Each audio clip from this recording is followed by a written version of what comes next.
여러분 안녕하세요. 30차 시 공부할 시간입니다. 30차 시는요, 1학년은 기말고사 출제를 하지 않는 부분이라고 했어요. 지난 시간에 배웠던 29차 시만 기말 출제고, 30차 시는 1학년은 기말 출제하지 않습니다. 자, 그러나 한국사 수능, 한국사를 대비를 해야 되고, 또 여러분들 상식으로서 또 내용이 연결이 돼야 되기 때문에 같이 간단하게 살펴보도록 할게요. 사실 지난 시간 선생님이 너무 졸려가지고 영상을 녹화할 때 진짜 오래 걸렸어요. 계속 졸아서 다시 찍고 하다가 나중에 진짜 도저히 안 돼서 편집을 해버렸어요. 졸면서 막 이상한 헛소리를 하는 부분도 많고 이게 완전 혀가 풀려가지고 조느냐고. 아무튼 막 재밌는 게 되게 많더라고요. 선생님이 다시 편집하면서 보니까 막 이런 식으로 내가 밑줄을 막 치다가 농민의식 해서 막 이러고 잠이 들기도 하고요. 잘 얘기하다가 이상한 얘기, 막 농민의식의 성장으로 농민들이 쌀 생산량이 막 이런 식으로 혼자 막 이상한 얘기를 해가지고 다 편집하느냐고 너무너무 힘들었어요. 졸려가지고. 그래서 선생님 왜 이렇게 요즘 졸리냐. 밤에 잠을 많이 못 자고 있는데요. 어떤 친구 때문에 제가 밤에 잠을 잘 못 자고 있어요. 어떤 친구냐면요. 이 친구 때문에 선생님이 이 친구가 2시간에서 한 3시간 간격으로 계속 배고파서 깨고 그 다음에 용변 봐서 깨고 그래서 기저귀 갈아주고 분유 먹이고 하다 보니까 선생님이 계속 잠을 못 자는 상태예요. 그래서 비몽사몽합니다. 오늘 지금 낮에 그래서 수업을 녹화를 하고 있는데요. 안 졸고 잘 마칠 수 있도록 노력을 해보겠습니다. 빨리 또 찍고 또 이 친구를 보러 가야죠. 자, 네, 이전 차시 진단평가 먼저 풀어볼 텐데요. 지난 시간에 배웠던 내용입니다. 자, 이 실학자는요, 신분에 따라 차등을 두어 일정한 면적의 토지를 나누어 주자라는 균전론을 제시했대요. 자, 균전론 제시했던 실학자 이름 뭐였죠? 네, 유형원이라고 하는 사람이죠. 이 사람이 균전론 주장했습니다. 최재우가 창시한 종교래요. 사람이 이르러 곧 하늘이다. 인내천. 조선후기 하층민의 후원 얻었던 이 종교는 뭐죠? 동학이죠? 자, 오늘 학습 목표 큰 목소리로 읽어보겠습니다. 조선후기 농민봉기 배경과 자 시작. 네, 조선후기 농민봉기. 봉기라는 건 벌떼처럼 들고 일어나다. 즉 농민의 반란을 얘기하는 건데요. 우리 이 부분 기말고사 때 안 볼 거니까 1학년들은 간단히 배울 거고요. 2학년들은 낼지 안 낼지 모르겠는데 일단 빼먹지 않고 보긴 할게요. 좀 빨리. 자, 사회 불안이 심화됐다. 19세기 조선 사회는요. 세도 정치 시기였어요. 우리 세도 정치 배웠죠? 일부 외척 가문들이 권력 독점하는 거죠. 자, 이 세도 정치 시기는요. 정치가 완전히 거의 망가지니까 일반 백성들의 삶도 어려움에 빠지는 거예요. 삼정의 문란과 탐관오리의 수탈이라고 있는데요. 삼정이라는 것은요. 밑에서 배울 겁니다. 세금 걷는 행정이 문제가 많았다라는 얘기인데요. 자, 탐관오리인데 탐관오리가 뭔지 모르는 친구가 예전에 선생님 질문한 적이 있어요. 탐관오리가 뭐냐고. 탐욕스러운 관리, 오오리, 더러운 관리. 그러니까 아주 탐욕스럽고 부정부패를 일삼는 그런 관리를 탐관오리라고 합니다. 어, 그 오리가 아니에요. 자, 그래서 탐관오리 이 수탈이 심했고요. 농민들의 사회 의식이 성장했고요. 요호 부민의 불만이 증가했다고 했는데 요호 부민은 교과서 79쪽에 쪽날개가 있습니다. 요호 부민은요. 그러니까 집이 넉넉하고 부유한 백성이다라는 뜻이래요. 조선 후기 농민 중에서 지주로 성장한 사람과 상인, 광산업자, 공인 등 다양한 분야에서 부를 축적한 사람을 요호 부민이라고 한다. 즉 조선 후기에 양반은 아니지만 경제적으로 넉넉했던 사람들을 요호 부민이라고 해요. 자, 그러니까 이 사람들이 나는 돈은 많은데 지금 신분제 때문에 그리고 이 잘못된 정치 때문에 내가 여러 가지로 막 세금도 많이 내야 되고 스트레스를 많이 받아. 그러니까 불만이 자꾸 커지는 거죠. 자, 아까 삼정의 문란 살짝 나왔는데요. 삼정의 문란이 뭔지 보겠습니다. 삼정의 문란. 삼정은요, 세 가지 세금 걷는 행정을 말합니다. 이것이 어지러웠다라는 거예요. 그럼 이 세 가지 세금 걷는 행정이 뭐냐? 자, 국가는 토지에서 조세라고 하는 세금을 걷고요. 그 다음에 군정이라고 해서 군역, 즉 군대에 복무하게 하거나 군대에 안 가는 대신 옷감 같은 걸 걷는 거. 그런 거를 담당하게 했어요. 자, 그 다음에 환곡. 환곡은요, 원래는 백성들이 배고플 때 곡식을 빌려주고 수확을 한 다음에 갚도록 한 제도인데 이것이 일종의 세금처럼 변했거든요. 그래서 전정, 군정, 환곡 세 개를 합쳐서 삼정이라고 부릅니다. 이 세 가지 세금 걷는 행정이요. 자, 이것이 어떻게 문란했는지 하나씩 볼게요. 자, 먼저 전정. 토지세를 낼 때 각종 부가세를, 그러니까 잡다한 세금을 붙여가지고 백성들을 괴롭혔다는 겁니다. 자, 군정. 자, 군역이 굉장히 문란했는데요. 얼마나 문란했으면 황구첨정, 그리고 백골징포를 했다고 합니다. 자, 이거는 교과서 79페이지 쪽날개에 의미가 설명이 되어 있어요. 자, 79페이지 삼정의 문란이라고 해서 애절량이라고 하는 그 정약용이 쓴 시예요, 시. 그 시에 등장하는 말 중 이게 있어요. 시압이 상복 막 벗고 갓난아기는 베냇물도 마르지 않았는데 3대가 군적에 실렸다. 자, 시압이 상복과 갓난아기. 이게 무슨 얘기일까요? 자, 여러분, 죽은 사람이 군대에 간다? 이상하죠? 근데 시아버지 돌아가셨어요. 그래서 상복 입었거든요. 근데 시아버지도 군대에 가야 된다고 그 명단에 이름이 올라가 있고. 자, 갓난아기가 군대에 갈까요, 안 갈까요?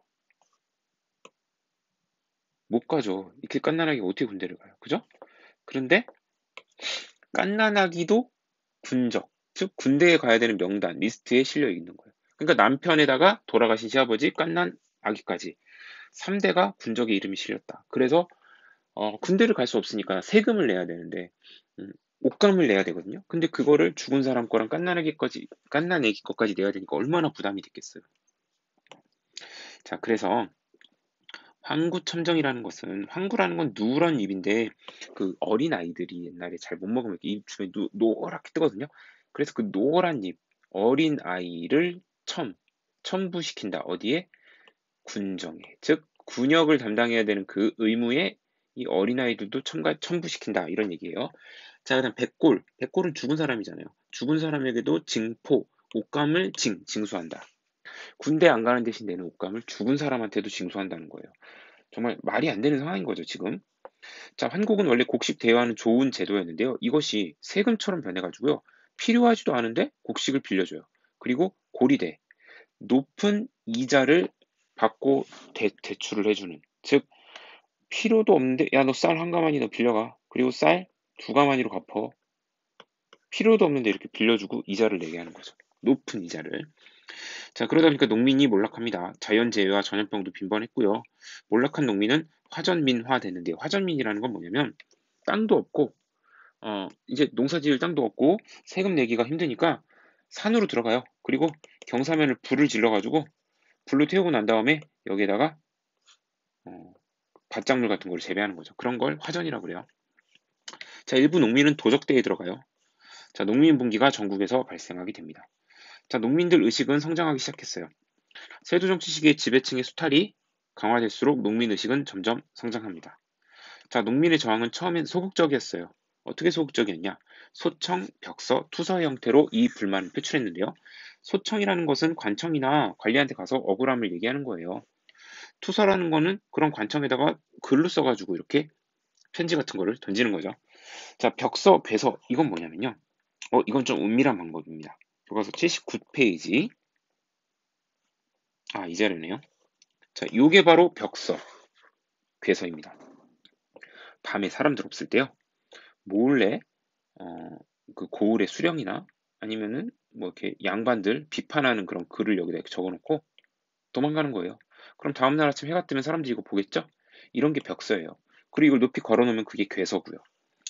조선 후기 농민들은 억울한 일을 당하거나 특정 인물을 저주하기 위한 글을 써서 벽에 붙였는데 이거를 벽서라고 합니다. 지배층의 수탈에 저항하는 방식이기도 했고요. 일종의 요즘으로 따지면 대자보와 같은 거예요. 대자보. 즉 갑질당하면 그 갑질당한 거 이렇게 써가지고 붙이는 거죠.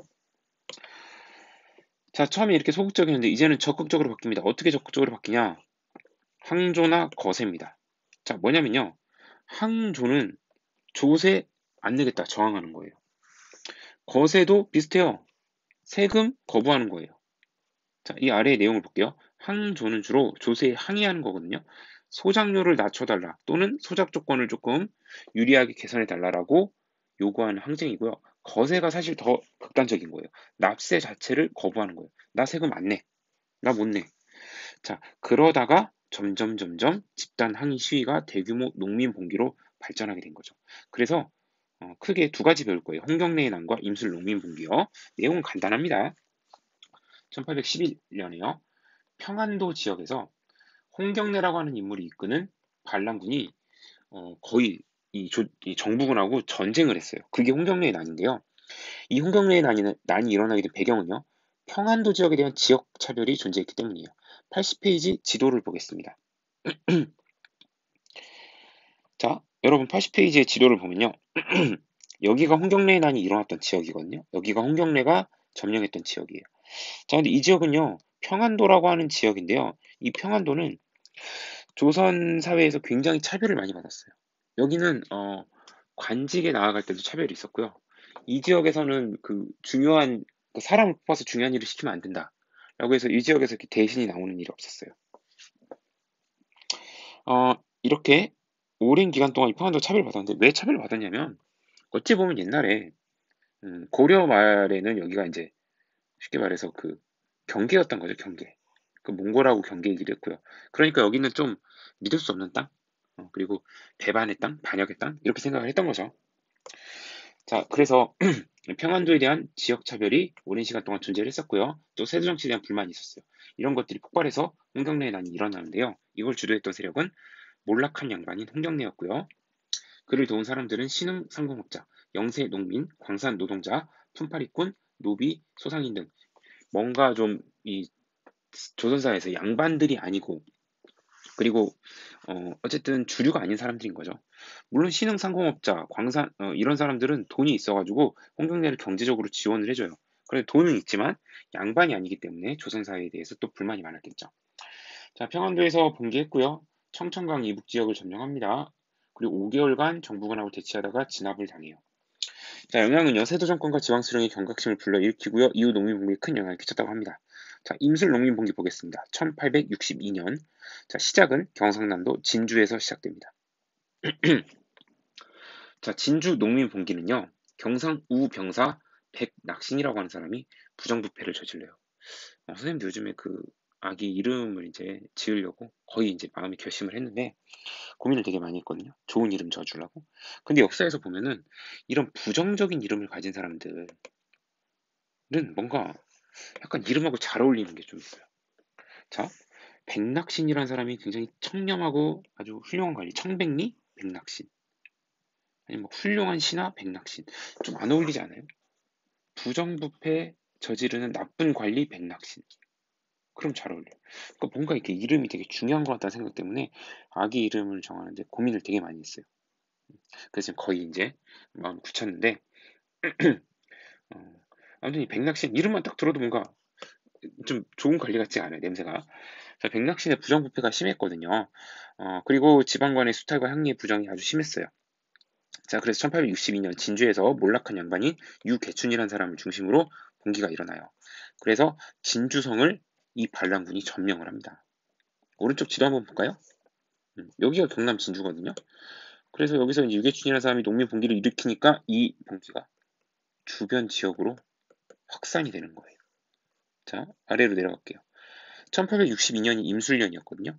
자, 임술년의 농민분기는요, 삼남지방, 남쪽에 있는 세 지방인데, 충청도, 전라도, 경상도를 의미합니다. 그 충청, 전라, 경상도 이 삼남지방의 70여 곳에서 곳곳에서 농민분기가 일어나는데요. 함흥 지역부터 제주도 지역까지 전국적으로 확산됩니다. 교과서 80페이지 지도 한번 볼게요. 자, 이거 보세요. 황주, 광주, 청안 이런 데부터 해서 삼남지방 중심으로 제주도까지 전국 곳곳에 1862년에 농민봉기가 일어나게 되는 겁니다. 자, 결과 정부는요. 삼정의 개혁을 약속했어요. 즉, 세 가지 세금 걷는 행정 제대로 하겠다라고 약속을 했어요. 그리고 암행어사를 보내서 그 부정한 관리들을 이제 감시하도록 했고요. 안핵사를 파견하는데요. 안핵사는 뭐냐면요. 교과서 80페이지 쪽나게 보겠습니다. 안핵사 조선 후기 지방에서 일어난 농민봉기를 수습하기 위해 중앙에서 파견했던 임시 벼슬을 안핵사라고 합니다. 자, 그래서 정부가 그 삼남 지방을 중심으로 해서 농민들을 좀 이렇게 안심시키고 좀 진정시키려고 안핵사를 보냈고 농민봉기를 수습을 하려고 했죠. 자, 그리고 삼정이정청을 설치하는데요. 삼정이정청이라는 건 뭐냐면 세 가지 세금 걷는 행정 잘못됐잖아요. 이거를 바르게 가게 하도록 만든 부서예요. 그래서 삼정이정청은요. 박 교수라고 하는 사람이 진주 농민봉기를 조사하고 농민들을 달래기 위해 삼정의 개선을 건의하자 정부가 설치한 임시기구의 이름입니다. 그래서 정부는 암행어사도 보내고 안핵사도 파견하고 삼정이정청을 설치해서 문제를 해결하려고 했어요. 그러나 농민분기의 근본적인 원인, 즉 삼정의 문란과 세도 정치하의 부정부패 등을 해결하지 못합니다. 자, 임술 농민분기의 의의는 뭐냐면요. 농민들의 사회의식이 성장했고요. 양반 중심의 통치 질서에 금이 갔어요. 양반 중심 통치 질서가 흔들리기 시작하는 겁니다. 자, 오른쪽의 문제를 한번 풀어볼게요. 아까 봤던 거네요. 예절량. 여기 보면은 3대가 군적에 실린다. 너무 한스럽다. 자, 백성들이 너무너무 힘들어하고 있어요. 삼정의 문란 때문인데요. 백성의 고통이 심했고요. 이거는 무슨 정치 시기, 조선 후기 무슨 정치 시기죠? 네, 세도 정치 시기에 있었던 나쁜 아주 행정이었던 거죠. 삼정. 자, 다음 지도를 보고 빈칸에 들어갈 알맞은 말을 써보자. 1862년 몰랑양반 유계춘 중심으로 진주에서 농민봉기가 일어났다. 이후에 삼남지방, 제주도까지 전국으로 확산되었는데 이를 무슨 농민봉기라고 하죠? 임술년 1862년에 일어났다 해서 임술농민봉기라고 하죠. 농민봉기. 자, 탐구활동 교과서 81쪽입니다. 요거는 봐야 돼요. 81쪽. 자, 생각을 키우자라고 해서 자료 하나, 두 개 보겠습니다. 자, 이 자료를 보면요. 홍경래의 경문입니다. 평서대 원수는 급히 경문을 띄우노니 관서지역에 어쩌고저쩌고 관서지역을 썩은 흙과 같이 버렸다. 자, 관서라는 곳은요. 평안도 지역을 얘기해요. 관서지역을 썩은 흙과 같이 버렸다. 서토, 평안도 사람을 보면 반드시 평안도 놈이라고 했다. 근데 누가 그렇게 하는 거냐면 권세 있는 양반집의 노비들도 평안도 사람을 무시했다는 거예요. 그러니까 평안도 사람들이 얼마나 기분이 나빴겠어요. 신분이 아주 천한 노빈놈들까지 자기들한테 평안도 놈 이랬던 거예요. 자, 그래서 이러한 평안도 차별이 원인이 돼서 일어났던 거 홍경래의 난이죠. 그래서 홍경래가 띄웠던 이 경문. 자, 우리 들고 일어나자, 싸우자라고 했던 이 글, 요거 자료로 많이 나오니까요. 기억해 두시고요. 평안도 놈, 관서지역, 뭐 이런 거, 서토 이런 거 나오면 홍경래 얘기하는구나라고 알 수 있어야 됩니다. 임술농민봉기입니다. 자, 진주농민봉기라고 해서 백낙신의 탐욕, 수탈 뭐 이런 거 나오잖아요. 그러면 진주농민봉기구나라고 알 수 있어야 돼요. 백낙신. 공주부 농민의 요구사항. 자, 읽어보면요. 세금 걷는 행정 그거 개선해 달라는 요구예요. 그래서 이건 그냥 같이 눈으로 보고 넘어갈게요. 자, 형상평가 문제 풀어보겠습니다. 1분 드릴게요.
자, 한번 보겠습니다. 삼정의 문란과 수탈, 사회혼란을 농민분기 배경이 되었다. 맞네요. 유계춘 중심으로 일어난 농민분기는 탐관오리 숫자가 평안도민 나오면 유계춘 아니고 홍경래죠.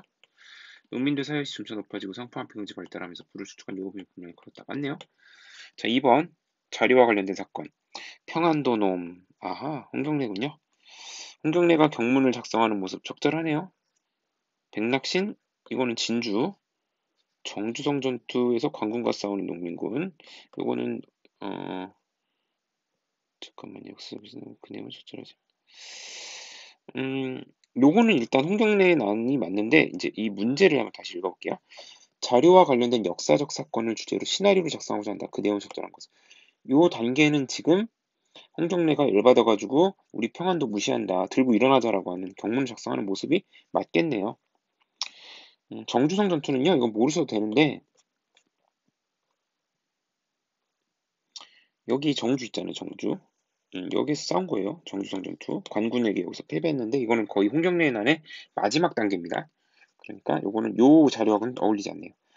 세수 정치계 농민들이 불만을 토로하는 거. 이건 차라리 임수농민 보기에 가깝고 정부가 고위관직의 평안도를 등하지 않는 모습. 이거는 요 사건 이전의 모습이어야겠네요. 그래서 가장 적절한 거는 이거예요. 1번.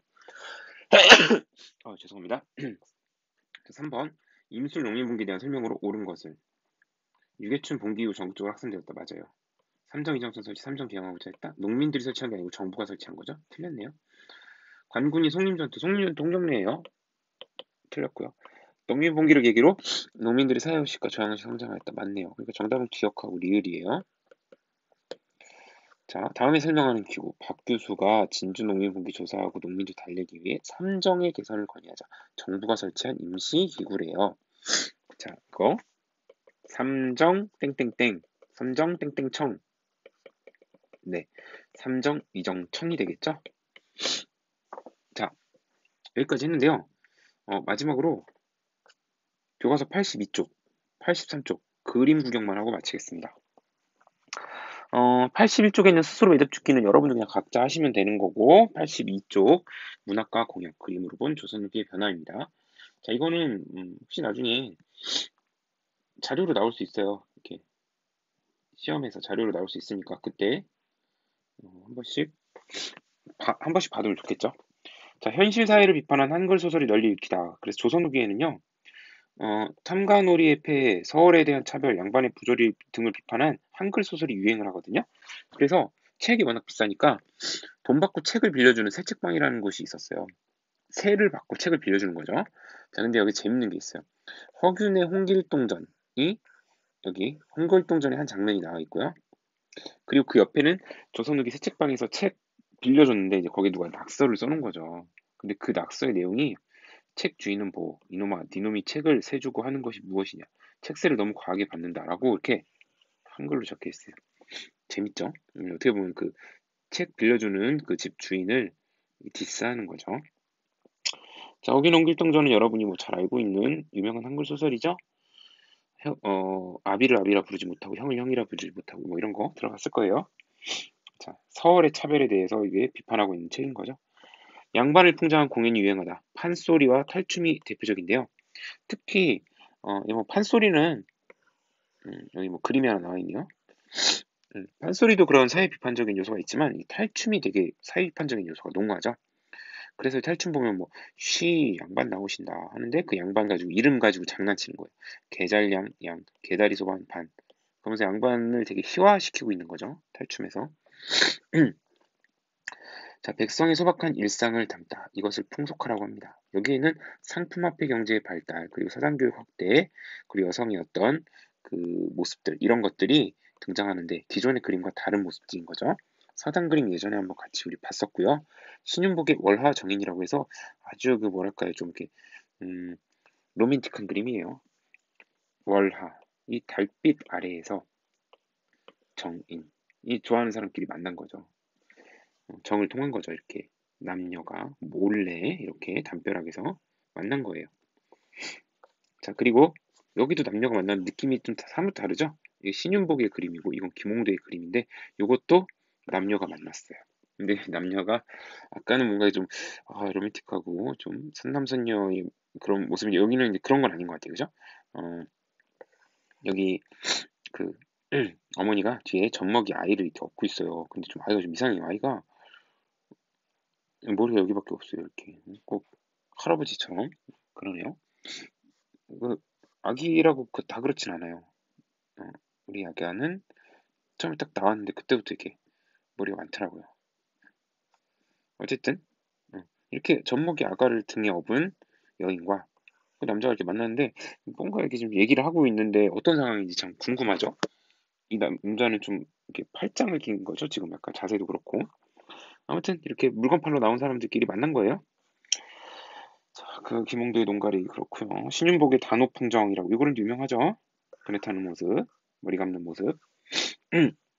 자, 그다음 민화라고 하는 그림인데요. 민화는 복을 베고 귀신을 몰아내기 위해 이름이 알려지지 않은 작가들, 해, 달, 동물 등 대담하고 소박하게 표현한 것.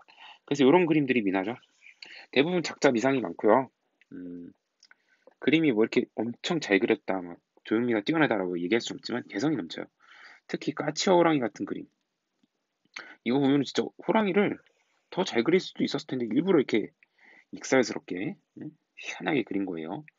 너무 무섭죠. 이게 자세히 보면 진짜 무서워요. 선생님은 호랑이를 잘 그리는데 어렸을 때부터 호랑이를 많이 그렸어요. 호랑이를 귀엽게 그려야 되는데 얘는 너무 무섭게 그렸어요.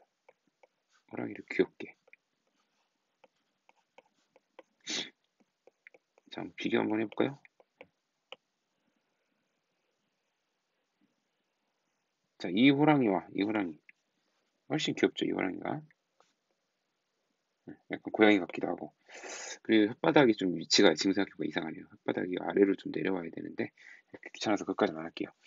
자, 그리고 되짚어보는 일단원이다라고 되어 있는데 여기도 여러분 그냥 내용 정리용으로 한 번씩 보시면 좋을 것 같아요. 그리고 사고력을 키우자라고 해서 문제가 많이 있는데요.